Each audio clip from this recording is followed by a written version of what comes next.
We're going to put the lights down, so no snoring allowed or drooling, or both. So I'm going to be shuffling between papers here. I tend to speak rather quickly, so make a note mentally if you have a question on something, and at the end we'll have time for questions. The topic of this discussion today is decimated, and the reason I chose that word is that's exactly what happened at the Wilderness of the 146. So when I prepared this, I was really trying to look at the human toll that happened at the Wilderness.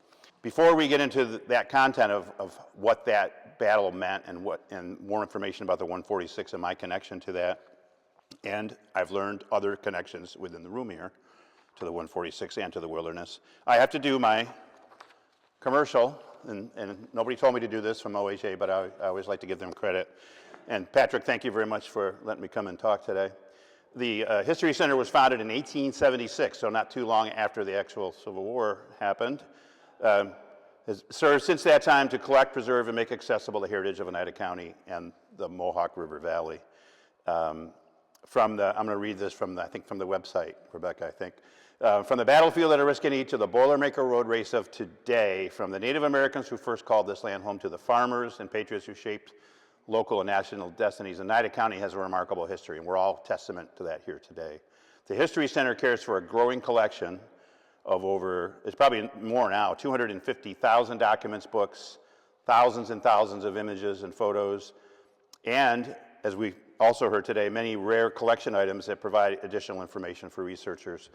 The History Center also accepts donations for our collections that support the mission of preserving Oneida County history and heritage. So the commercial is May 15th, the History Center is hosting a telethon, and if you have any questions about that, Rebecca McLean is in the back, and she will be happy to help you learn how you can pledge.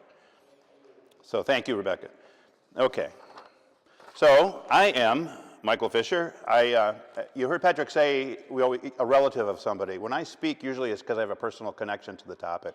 So I've spoken here a couple of times before, once about just my relative from the 146, another time about my grandfather who has nothing to do with the Civil War but was a musician of note in Utica.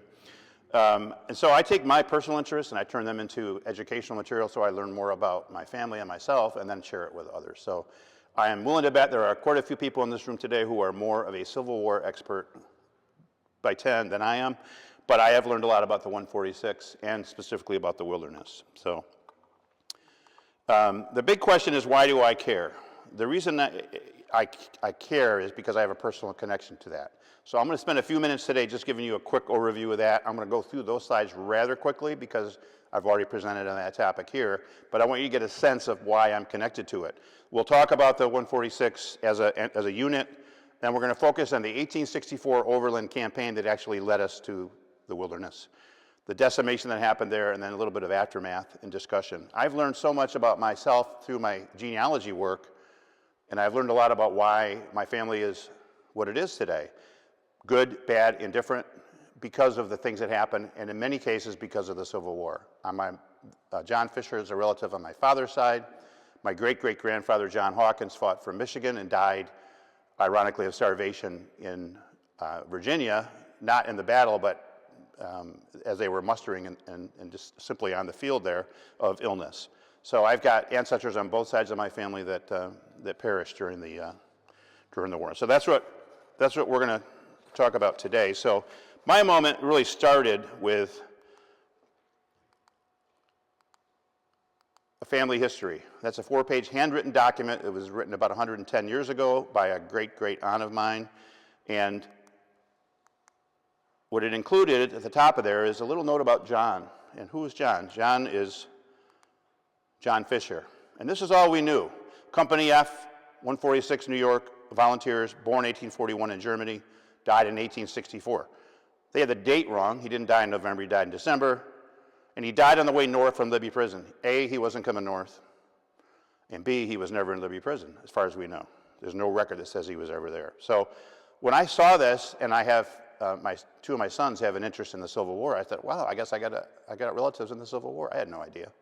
So I started working on it. I did some additional research, through genealogy work and discovered, where John was, how he fit into that. I found out that he actually has a grave here in Utica, but no. All it is a headstone over at St. Joseph Cemetery in Yorkville, right? So that's him. Got the wrong date. He did not die on November 25th, but there's a stone for him. Here's a note from the newspaper. I think this might have been the Observer. It says, John Fischer succumbed while confined in Libby prison where his body was interred. No. But it was in the paper, so it must be true. If it's on Facebook, it must be true, right? Now, we actually have some additional information that came through letters. And this did not tell us much about battles, but John Fischer actually sent letters back to 2 of his family members. Those were preserved by another distant cousin of mine. And it's really cool to see him sign his letter, Willie, the old sport, your old friend, John Fischer. They were German, they wanted to be English. So they used phrases like the old sport, right? I learned to write fast, but to spell everything I cannot do. If you'll notice, everything is spelled wrong. So we found more information about him. Notice in this record that I found online, he was mustered out in Charleston, South Carolina. Additional information that he died of disease on December 5th, 1864 at Charleston. Nothing about his capture, right? This is from the muster record, which is in the Bible. If you're interested in the 146, you should get your hands on the copy of this book, written by a woman from a wonderful, wonderful homage, I guess, to the 146. She was from Waterville in Oneida County. And from this, we have the records that he was captured in action on May 5th, 1864. 7 months later to the day he died in Charleston. So I learned this. Okay, now, well, where is he? So in 2014, 10 years ago today, I found myself in Virginia. I had a business trip down there in DC, so I said, I'm going to go early, and I went down. And I went to the reenactment of the Battle of the Wilderness for the 150th celebration of that event, or I guess acknowledgement of it. And there were reenactors there, including several Zouave units on Saunders Field at the Battle of the Wilderness, where they were decimated as they came across the field. And we have a couple of gentlemen that came up from Dutchess County, as Patrick mentioned, and they actually brought one of their reenactment Zouave uniforms, which looks like it's the real thing. So when we're done, you don't have to leave. We're going to be still talking and sharing notes, okay? So I made this pilgrimage in 2014. I went to the wilderness, and then I went to Anderson, a month later I went to Andersonville Prison, because when John was captured, that's where he went. And then I found myself to where the prison had been in Charleston. It's still there. It's now a park. That's where America's first Memorial Day happened on May 1st, 1865. You can certainly look that up if you want. And then I found my way down to the coast in Beaufort, South Carolina, where he actually is buried. This was a photo I took on Saunders Field of the Zouave units, no Apollos, except, what's that one on the guy on the right? I don't know what that is, but maybe you guys can answer later. I took this shot on Saunders Field. I will tell you that researching my ancestor, who died in 1864, a long time before me, when I stepped out of my car and stepped onto that field, that was a moment. I took this photo in the woods nearby. Now remember, this is second growth forest at the Wilderness, which means all the prime timber, the virgin timber, had been long since taken down and it was growing back. And when it grows back and it's not maintained and it's not harvested, it turns into this thicket. And then you've got trees and it's just a nightmare. On this note, location, location, location. I want you to remember that. And when we talk about Gettysburg and this, I'm going to come back to that. So remember location, location, location. Very important. Here's some photos from Andersonville Prison. And here's a sketch. These are from the Library of Congress. Now, I don't want to dwell too much on this. I think we understand the suffering. There are no photos from Charleston where the Martyrs of the Race Course happened, but here is a sketch as they were doing this. What happened was freed black slaves dug up the mass tombs of the Union soldiers who died there after the war was over in late April of 1865, and they buried them in they put little wooden markers there and put a fence around it, put a sign, Martyrs of the Race Course. So again, another image from that. I have an original copy of Harper's Weekly. I didn't bring it today, but this is an image from that showing them tending to the field. This is 1867. This is a few years later. And by then, order was restored during the Reconstruction era, which fell apart, and so the local people were not allowed to maintain a Union cemetery in Charleston, South Carolina, which had been the site of a race course, which was Southern heritage, and so the Union dug up these bodies from this abandoned cemetery and took them to Beaufort, South Carolina, and there's the other tomb of John Fisher in Beaufort. So when I was learning about all this, I kind of dismissed the Battle of the Wilderness, and then as I researched it more, I said, this is an important day, and I started remembering my trip to Saunders Field 10 years ago, and I wanted to tell more about the story. So enough about my connection. We're going to now switch gears and talk about the 146. Had a couple of different names, and I got to make sure I find my notes here. It was the 5th Oneida. It was one of the words, one of the terms they used to describe it. It was recruited in Rome. Colonel Henry S. Armstrong. That happened in August of 1862. It also went by the names of the Halleck Infantry and Garrard's Tigers. They mustered for 3 years on October 10th, so that's when they actually met to deploy. And on the 11th, they were on their way out of town. And by the way, Colonel Armstrong was a pretty important, influential businessman and citizen in Rome. They made him colonel of the 46th Regiment of the New York Militia, and then he became the commandant of Camp Huntington in Rome. And we actually have another gentleman here who's an expert on Camp Huntington, which was where they actually gathered these different companies that made up the 146 before they deployed them out to the field. That's where they actually were housed, that's where they drilled, and that's where they prepared to be deployed in October. Major General Henry Wager Halleck was also from Oneida County. He was part of that group. They at times called this group the Halleck Infantry. Other times it was the Garrard Tigers, named for the stern discipline and soldierly enthusiasm of Colonel Kenner Garrard, who was from West Point. He graduated from West Point. He accepted the command of the 146 because Halleck recommended him. He had been in the United States service for 15 years, so he was a seasoned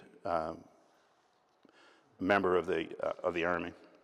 So these are the companies that were formed. How many of you have relatives that were in the 146? Yeah, we've got a few here, and we're going to mention that a little bit.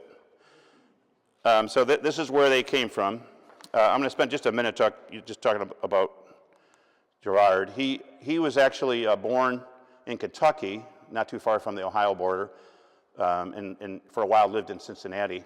Attended Harvard, transferred to West Point. He was 8th in the class in 1851. Now, he was out in the Western Cavalry, and when secession happened, there was a big deal there. He was actually captured by some local Confederate sympathizers. They arranged for his release, and when he came back, he became the volunteer, quote-unquote, colonel. He was recommended, but he actually wanted to do it for the 146, and he carried that role through Gettysburg, and then after that, he was transferred to the Army of the Cumberland. These are the copies of the regimental and camp colors of the 146 New York. Halleck's Infantry you see on that one flag, so that's what they officially were calling it at the time this color was made. So the 146 had different roles throughout the Civil War. Started out on October 11th, I mean, they didn't take any time getting down there, and they were defending Washington, D.C., under Casey's division in 1862. They were part of the 5th Corps through the rest of their engagement, 3rd Brigade on November 6th, then the 1st Brigade, 5th Division in March of 1864, and then in June 6th, which is after the Battle of the Wilderness, and after that 40-day campaign, the Overland campaign, they were in the 1st Brigade in the 2nd Division. Why did these changes happen? Because the numbers kept changing as people were mustered out through disease, sent home because they were sick, or they deserted. There were a lot of deserters from the 146, or they were injured, captured, or killed in action. And finally, the unit did wrap up on July 16th of 1865, which obviously is the summer after the end of the war and after Lincoln's assassination. These are the key engagements: Fredericksburg, Chancellorsville, Gettysburg, and the Wilderness. Now, I mentioned Gettysburg here because the 146 New York had a big role in securing the second day battle at Gettysburg. They were part of that defense of Little Round Top that you saw highlighted in the film, Gettysburg. They were a big part of that. And the reason there was so much success on that is because they had the high ground, right? So location, location, location. The big difference between Gettysburg, with the same people, and the Wilderness is they had the high ground in Gettysburg, and the Wilderness, they were trapped. It was a horrific place to be in the battle. So this is a recap. I'm sorry it's fuzzy. I don't know if there's a way to, yeah, if you can try that, that would be nice. I think it's a little aspect ratio issue, but I can read from here. What you're seeing in the middle here, if I can find the pointer, this section right here, from May through June, that's the Overland campaign, and that's when the Battle of the Wilderness is the first thing on there. 312 casualties in really 2 days. It says May 5 through 7, but it was really the 5th is when almost all happened. And then they had an additional like 80 more casualties in that campaign. So the 146 was significantly impacted by that. So the Overland campaign, this is kind of some, you got to step outside of the battle and look at the politics, right? So the 1864 Overland campaign was just over 40 days worth of engagement between the Rapidan and the James Rivers in Virginia. So we had Robert E. Lee commanding the Army of Northern Virginia, General Ulysses S. Grant, who had been moved from the west to take over all of the armies, and he was replacing or supplanting Meade, right? But he kept Meade on, which is good news, bad news. So you had Lee and Grant really for the first time engaging in this difference. Now remember, 1864 was an election year, kind of like we are right now, right? Lincoln had a must-win scenario. What was at stake? If Lincoln could not get victories, he would lose the election, and someone who was willing to sue for peace with the South would likely have gotten elected to the White House. If that had happened, who knows what our society would be today?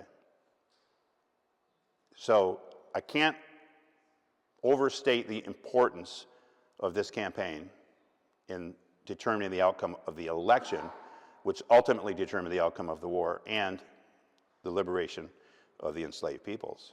That Grant-Meade dynamic was interesting. Grant kept Meade on. He liked to be able to have him deploy and follow out orders when he did. Sometimes he did, sometimes he waffled a little bit. That dynamic was important, and it did play out in this battle.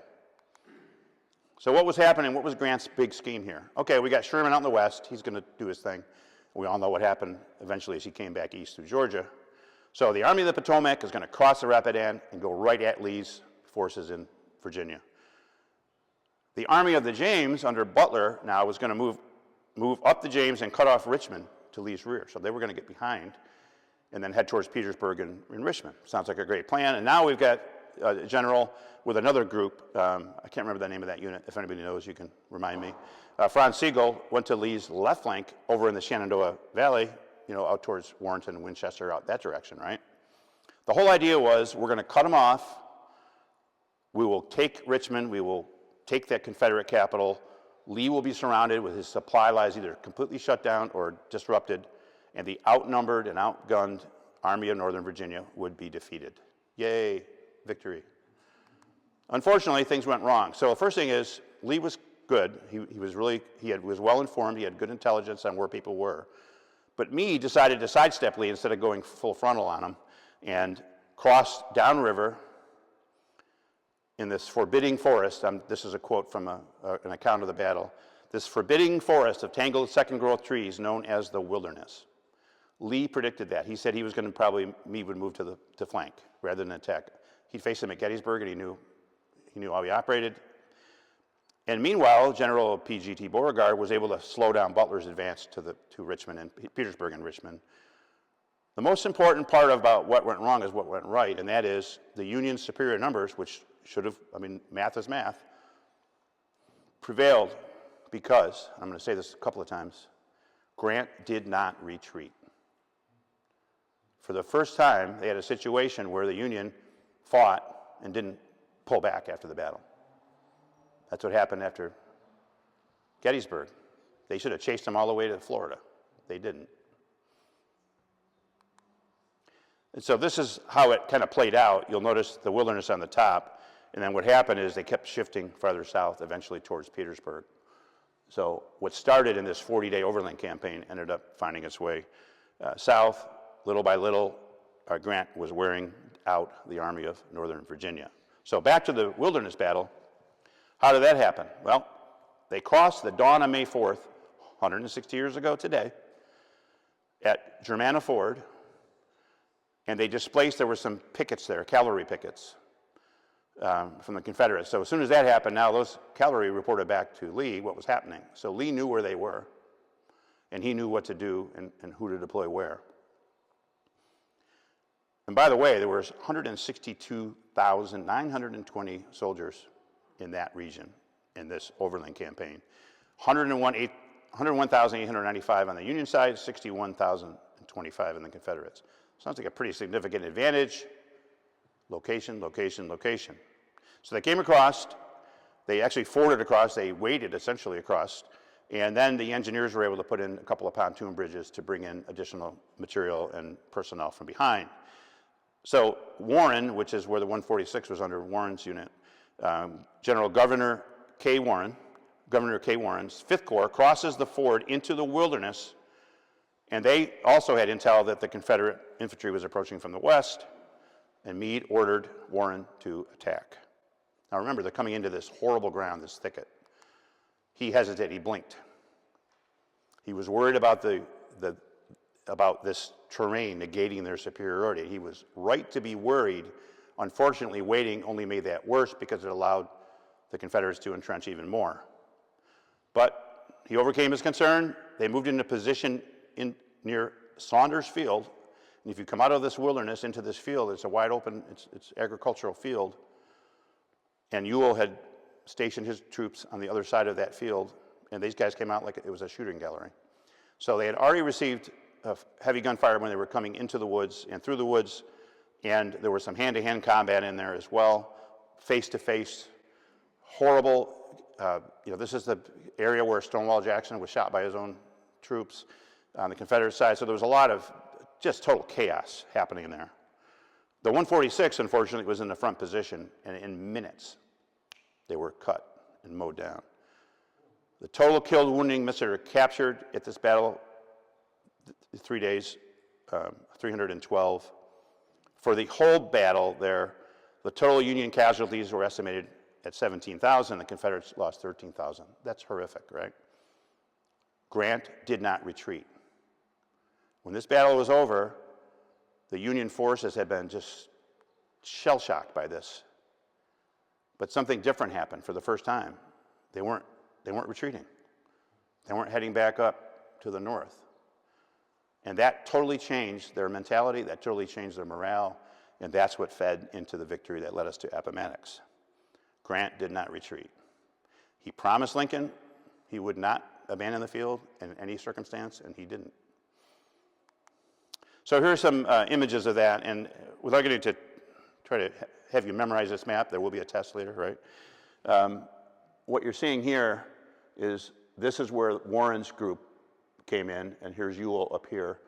So they were literally stepping out of this forest into a massacre. Here is 2 more images of this, and on this one you can see the 146 under Warren is right in this area, and then the next day they found themselves on the 6th with what was left right up in the front row. And again, so they took heavy casualties. There was only one other unit that took more casualties than they did over this 3-day battle, but none took more than the 146 on May 5th. Here are some photos and images that were created of the wilderness. So here you see this one. This was also Harper's Weekly image. And this is Major General Wadsworth fighting in the wilderness. So you can see in this specific area, they had a spot where they had a little bit better visibility. But this is what a lot of it looked like. And you can see actually damage from shells here on some of the trees. This one was taken, I think, 2 years after the battle. This was taken a couple years after the battle, and you see skulls that were left. So many of the men that died in this battle were never found. So they show up in the report as missing. Obviously, they're presumed dead. we're going to talk about some specific individuals. So when I was trying to put together this, I wanted to personalize this. I'm so grateful that we have a couple of others here who are engaged on this journey to discover who we are, right? And the 146 New York enlisted on October 10th. That was the actual mustering in, right? But they actually had signed up from August and September. So they were organizing this group at Camp Huntington. And these are the individuals who showed up on that day in Company F, which is where John Fischer was. And what happened to these casualties? These are the ones from that unit who, on that day, that were casualties at the Wilderness. Frederick Anye, 21 years old, killed. Henry Baker, captured, died in Andersonville.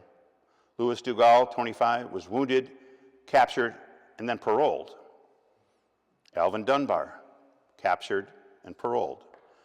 John Fischer, my great-granduncle, was captured, held at Andersonville, and then died at Charleston in the racecourse prison. Ralph Hinckley, 26, captured, died in Andersonville. Herbert Markham, and we have a relative of Herbert Markham here, and she'll say hello at the end Q&A, killed in this battle. Ezra Mowers, 34, killed. Richard Mulcahy, John Shucker, 26, captured, died in Florence, South Carolina. Allison Spink, 17 years old, died in Andersonville. Emery Starr, 21, captured and was exchanged. William Sweet, who I'm going to talk about more in more detail, about someone other than my great-granduncle. William Sweet was captured and then returned, and his story is quite interesting. Henry Zinn, age 34, killed. These are the casualties from that first unit that formed and mustered in on October 10th, 1862, and found themselves the next day heading to Washington, D.C. There were others that were imprisoned in Charleston. James Corey, who was 18 years old, he died December 7th, 1864. He was captured at Chancellorsville, not at the Wilderness. John Fischer was captured at the Wilderness, died on December 5th, 1864.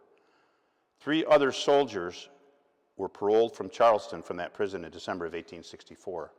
Just a couple of weeks after John Fischer and James Corey died, there were some that actually had survived that racecourse prison and were paroled. This is at a time when Grant knew he had superior numbers and they had stopped doing prisoner exchanges. So some of these guys were simply left to rot on the ground, which is exactly what happened. They literally rotted on the ground. There were another 11 soldiers that died in Florence, South Carolina.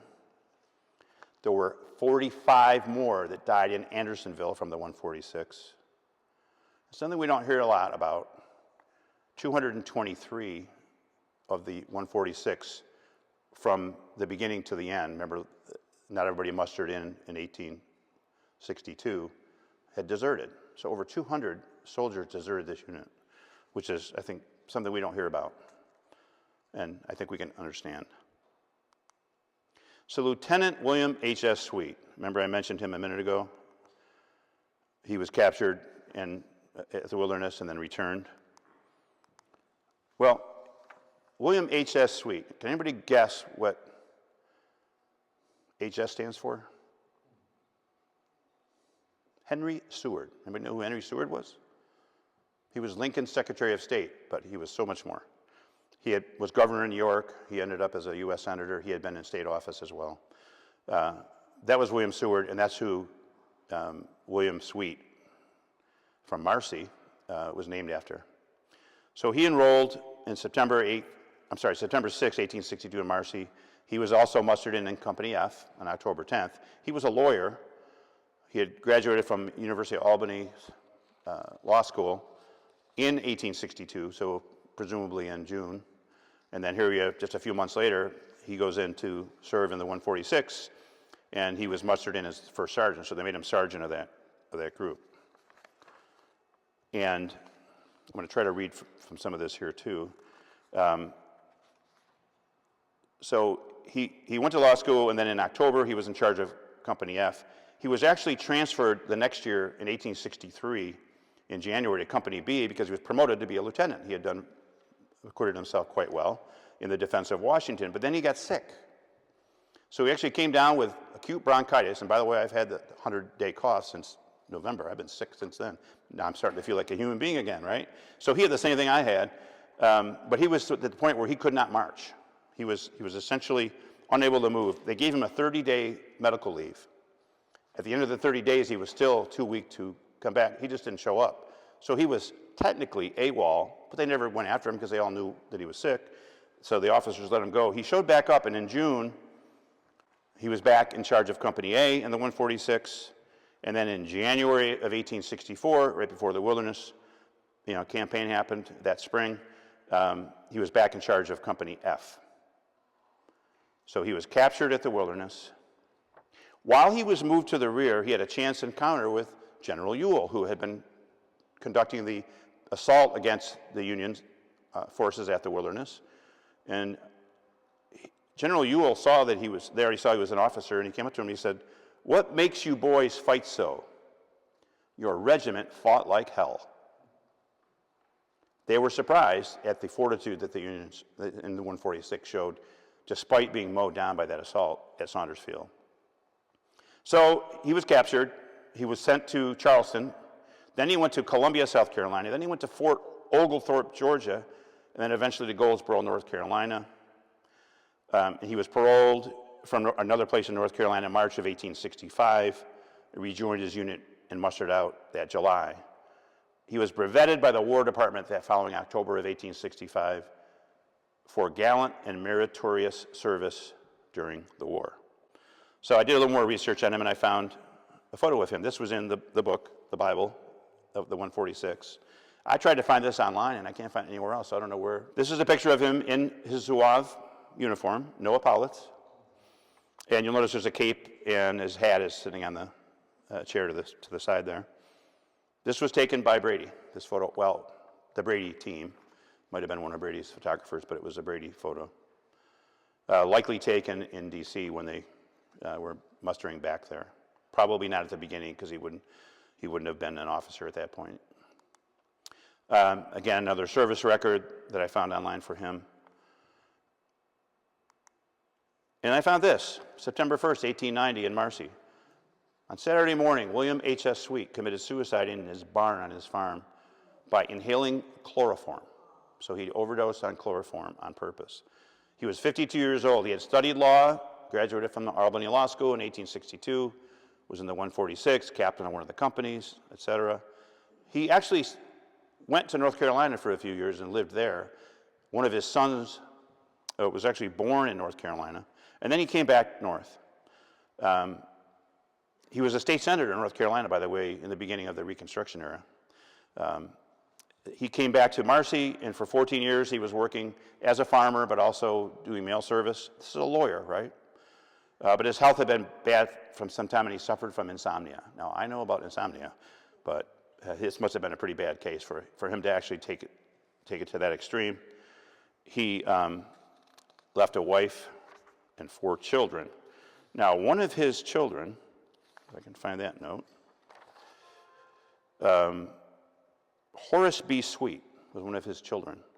And Horace B. Sweet is actually very well known throughout the area if you study engineering, especially on hydroelectric stuff that happened in the early 1900s, as they were moving to create electrical lines.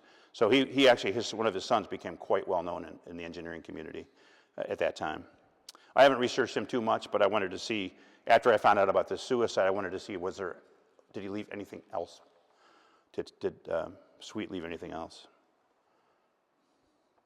The 146 New York Infantry Regiment mustered out July 15th, 1865.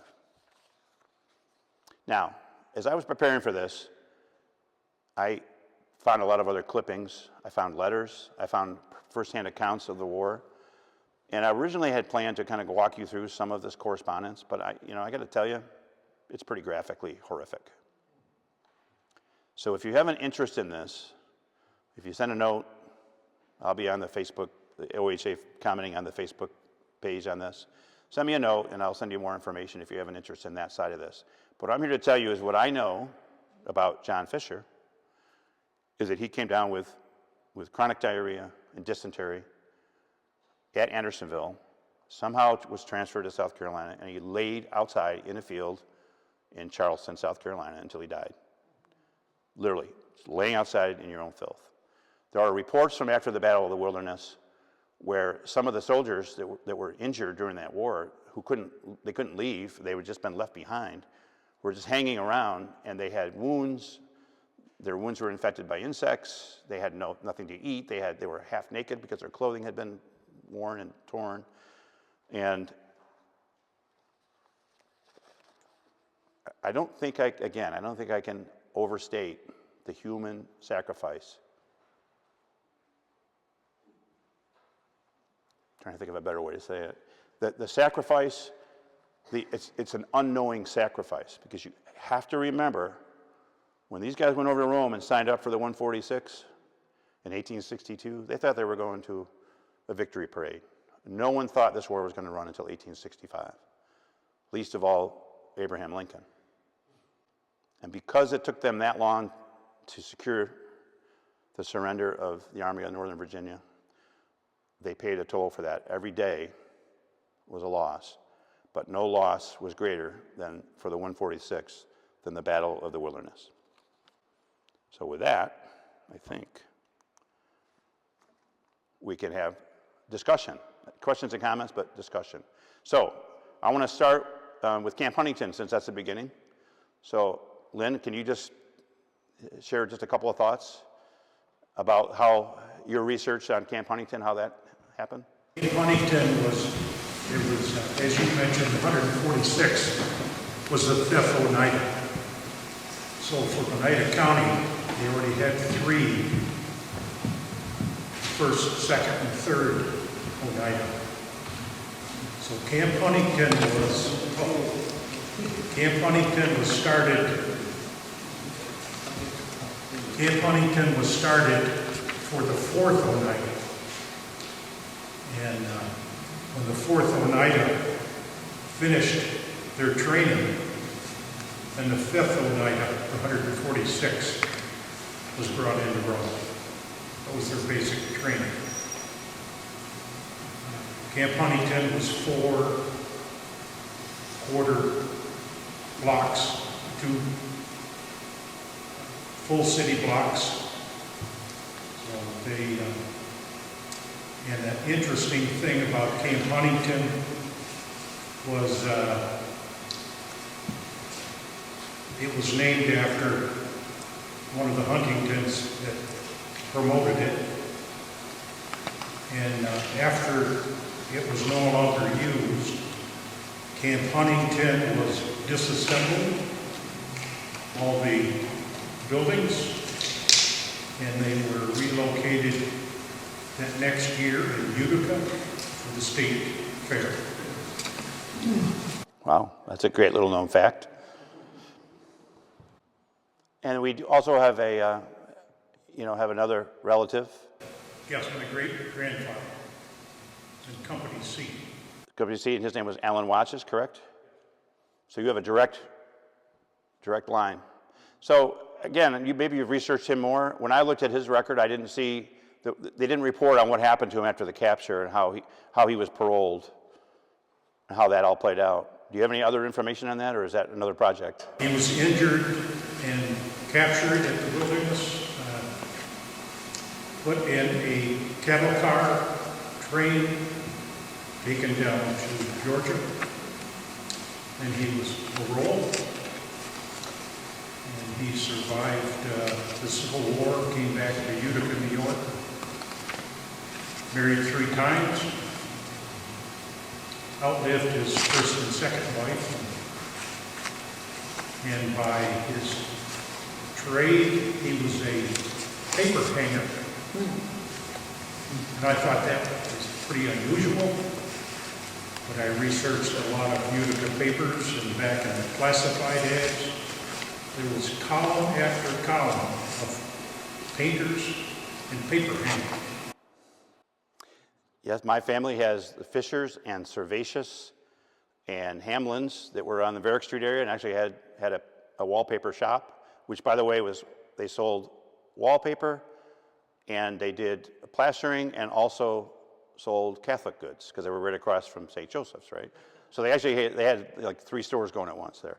But that was a pretty common business because this is before drywall, right? And we didn't have wood paneling, so that was a pretty common, a pretty common trade, as you say.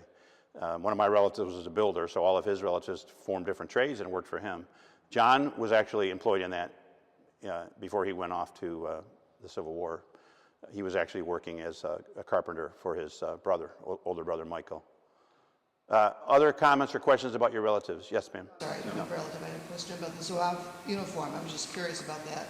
I was going to get to that as our final closing comment. Before we get to the Zouaves, we have another hand, yes? How many men started off in the 146, and how many were still there at the end of the war? I actually have that note here somewhere, but unfortunately the printer didn't do it. But remember, we lost probably 600 throughout the whole battle, 200 more deserted, that's 800. So there were thousands, but not in the beginning, because remember, others were transferred in and out of that regiment. So it's, I would have to get you that number, and I'll add it in a comment on the Facebook page. Do you have an idea, though, when they first started off, how many men enlisted? Off the top of my head, no, I do not. Does anybody else? Typically, a regiment had 1,000 men, 10 companies of 100. 10 of 100, thank you. Excellent. A little more, a little less. This is why we pay these guys to come all the way up from Dutchess County. Other comments or questions that anybody wants to share? Okay, we're gonna now talk about the Zouaves, and you have something else that sounds like you want to add. You asked the question about the one Zouave in the dark uniform. Right. There's a picture. He was a member of the 140th who fought alongside the 146th at the Wilderness. It was the 2 Zouave regiments. The 140th was from Rochester. How about in this picture? No, in your that one picture up up there. Oh, this one, okay. The gentleman in the dark. Oh, I'm kneeling down, right? Yeah. So they were Patty O'Rourke's Zouaves, and O'Rourke was killed at Gettysburg. So I'm going to ask one more question about this Zouave. What's the origin of the Zouave? What's the word mean? North Africa. It's from North Africa, the Zuawa tribe. Okay. They were a nomadic Berber tribe that the French conquered, and then the French learned how their fighting tactics and went into wearing their style of uniform. The French called it Zouave. Yeah. And we actually reenacted the 5th New York were scarlet red pants with a dark blue jacket trimmed in red. And there were about 300, but only 200 made it. They were transferred because they signed, the 5th New York was a 2-year regiment, but some at the end signed 3-year papers, and they were transferred to the 146th. And it was the 146th who changed from a standard federal blue uniform to the Zouave to honor the 5th New Yorkers. And they got them just at the end of June 1863 as they were going into Gettysburg. And do you have a reenactment coming up this year at all, or did you? Well, we do all kinds of things, usually smaller ones now. We're all getting older. I can't even sleep on the ground much anymore, so there are a few who do go out. But we've certainly done our share, even the Wilderness that we've gone and reenacted. And that's why Brian Pohanka had us do the 146th, because the 5th mustered out May of '63. Excellent. Well, thank you. And I imagine there are going to be quite a few people who want to come up and take a look at some of the things you brought today. So thank you very much for bringing that and sharing that part of the story. Before I close, is there any other final thoughts or comments? This is a work in progress, as with many things historical. I've often said I've never completed anything because the more I work on it, the more I learn. And this has been really informative for me as well today. And thank you for your patience and your participation. And thank you very much to the Oneida County History Center, to Rebecca, Patrick, and all of your team for allowing us to come and share this story today. And thank you all for coming.